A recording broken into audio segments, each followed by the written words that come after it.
நம்ம தளபதி அவர்களுக்கு சப்போர்ட் பண்றதுல 4 பில்லர்ஸ் அப்படின்னாக்கா, ஒண்ணு வந்து அமைச்சர் பெருமக்கள், எம்எல்ஏக்கள் இருக்காக்கா, அடுத்து மக்கள், அடுத்து நீங்க ரொம்ப மிக முக்கியமான நபர்கள்.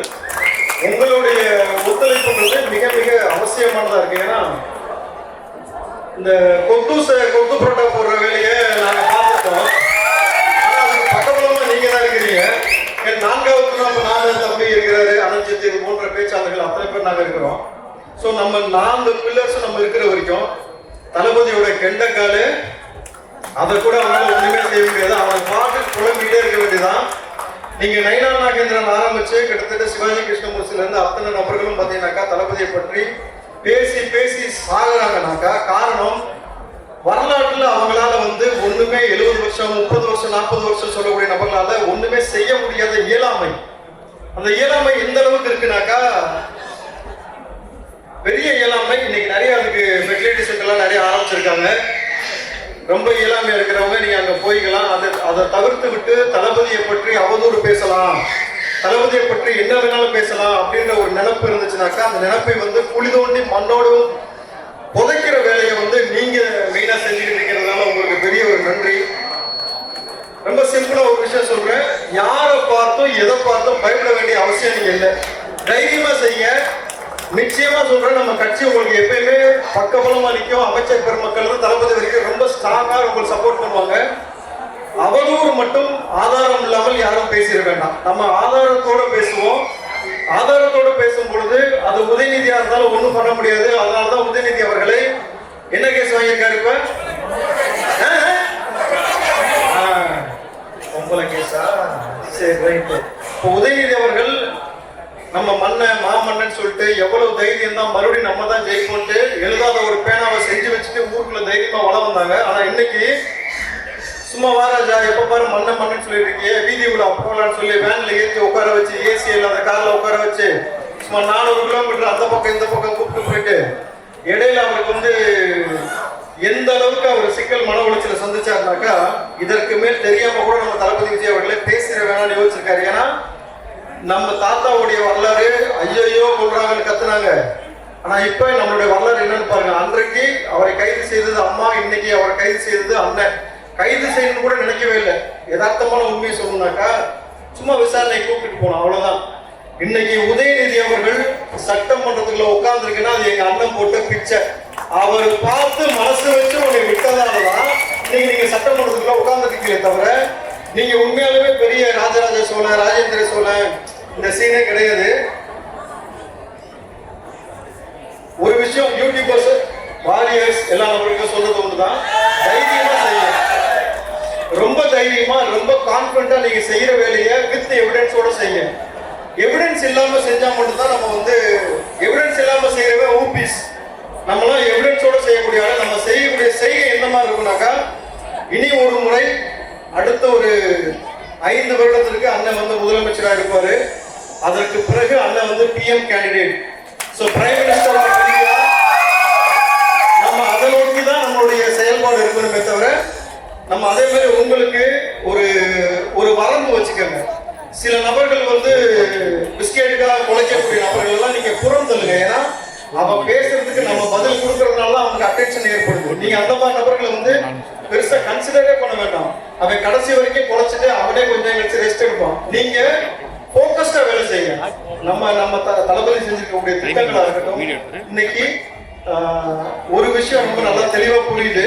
திமுக ஆட்சியில தினம் நம்ம நியூஸ் பேப்பரை திறந்தோம்னா பாலியல் வன்புணர்வு வராது, கூட்டு பாலியல் வன்புணர்வு வரும்.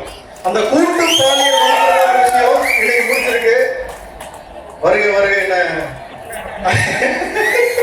தமிழ்நாடு பாடநூல் மற்றும் கல்வியியல் பணிகள் கழகத்தின் தலைவர் திரு லயோலா மணி அவர்கள் வருகை தந்திருக்கிறார். அவருக்கு ஒரு பெரிய கைத்தட்டல் வெல்கம் பண்ணலாம்.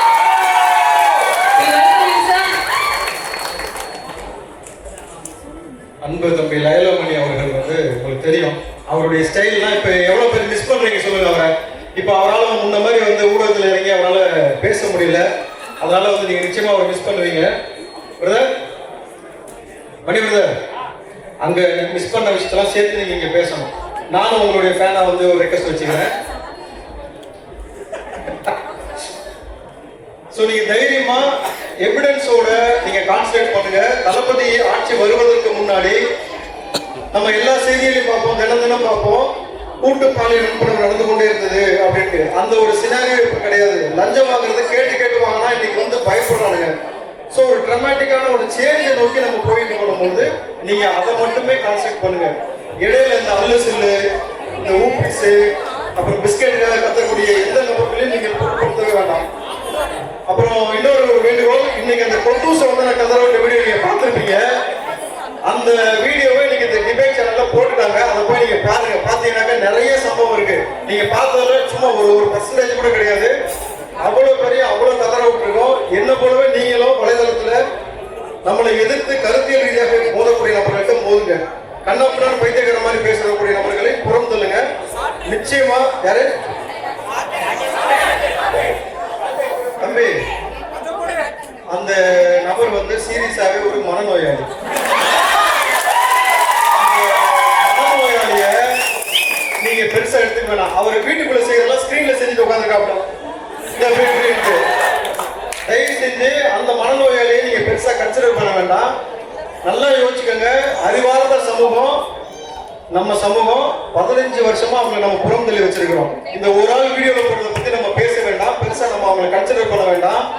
நான் முன்னாடியே சொன்னதான், 2 வருஷம் எடுத்த பயிற்சி, 5 வருஷம் செஞ்ச முயற்சி, 15 வருஷமா கிடந்தா மக்கள் புறம் தள்ளிருக்காங்க. அவங்க அப்படியே விட்டுருங்க. அவங்கள மக்கள் புறம் தள்ளா நீங்களும் புறம் தள்ளிருக்கீங்க. நீங்க நாம் தமிழர் ஒரு பெருசா கன்சிடர் பண்ண வேண்டாம். ஏன்னா நமக்கு இலக்கை யாக்காக்கா என்னைக்குமே திராவிட மாடத்திற்கு திமுக அரசாங்கத்தை மட்டும் நம்ம டார்கெட் பண்ணி அங்கிருந்து மொத்தமா ஒழிச்சு செய்யக்கூடிய வேலையை பார்க்கணும். ஏன்னா அதிமுக அவ்வளவுதான் கரைஞ்சு போச்சு. திமுக மட்டும்தான் இங்க உட்கார்ந்துக்கிட்டு திமுகத்தனமா ஆணவத்தனமா பேசி இருக்கக்கூடிய நபர்களை அவங்களுக்கு சரியான, அதாவது வலைதளங்களை திறந்தாலே நீங்க கொடுக்கக்கூடிய பதில்களை பார்த்தா பயப்படணும். ஏடாது நம்ம வந்து ரொம்ப சாதாரணமா நினைச்சிட்டோம் அப்படின்ற மாதிரி இல்லாம திரும்பவும் ஒரு விஷயத்த சொல்லி நிறைவு பண்றேன். யாருக்காகவும் எதுக்காகவும் பயப்படாதீங்க. தளபதி இருக்கிறாரு. இது நம்மளுடைய ஆட்சி, நம்ம அண்ணனுடைய ஆட்சி நடந்து கொண்டிருக்கிறது பொழுது உங்களுக்கு முழுமையான சப்போர்ட் நிச்சயமா கிடைக்கும். நம்ம அமைச்சர் ராஜ்மோகன் அவர் இருக்கிறாரு. அவர் தான் நம்மளுடைய டிபார்ட்மெண்ட் ஃபுல்லா பாத்துக்கிறாங்க போது நீங்கள் எதை பத்தி கவலைப்பட வேண்டாம். ஏன்னா இன்றைக்கு என்னுடைய பெரிய ஒரு சப்போர்ட் யாருனாக்கா, எனக்கு பெரிய அடுத்தடுத்த வளர்ச்சியில மிக முக்கியமான பங்கு அமைச்சர் ராஜ்மோகன், தம்பி லைலாமணி அவர்கள், தம்பி ராம் அவர்கள். இதெல்லாம் நாங்க இவங்கெல்லாம் என்ன சொன்னாலும் ஓகே அப்படின்னு சொல்லிட்டு அடுத்த நிமிஷமே ராம்னா இன்னைக்கு அண்ணா நீங்க வந்துருங்க, ஓகே ராம் அண்ணா நீங்க வராதீங்கன்னா சரி ராம் இருப்பேன். அந்த மாதிரி தான் கிட்டத்தட்ட இவ்வளவு நாள் போயிட்டு இருந்துச்சு. சில விஷயங்களை நான் கூட துருந்துன்னு ஏதாவது பேசிடுவேன். எனக்கு அப்பப்பைக்கு ஃபோன் பண்ணி பிரதர் இப்பெல்லாம் பேசாம கொஞ்சம் கண்ட்ரோலா இருக்குன்னு லைலாமணி பிரதர் தான் நமக்கு அப்பப்பைக்கு சொல்லிட்டே இருப்பாரு. ஆனா பிரதர் சத்தியமா உங்களை ரொம்ப மிஸ் பண்றோம் அப்படின்னு சொல்லிட்டு மக்கள் தொடர்ச்சியா நிறைய பேர் என்கிட்ட சொல்லிட்டு இருக்காங்க. அதுக்கெல்லாம் சேர்த்து நீங்க இப்போ வந்து பேசிட்டீங்கன்னாக்கா நல்லா இருக்கும். வாங்க பிரதர், வெல்கம். சரி, ஓகே, சரி. இந்த வாய்ப்புக்கு ரொம்ப நன்றி. தைரியமா இருங்க. தளபதி சொன்ன மாதிரி தான் கான்ஃபிடண்டா இருங்க. நிச்சயமா செய்யறோம். சம்பவம் சிறப்பா செய்யறோம்.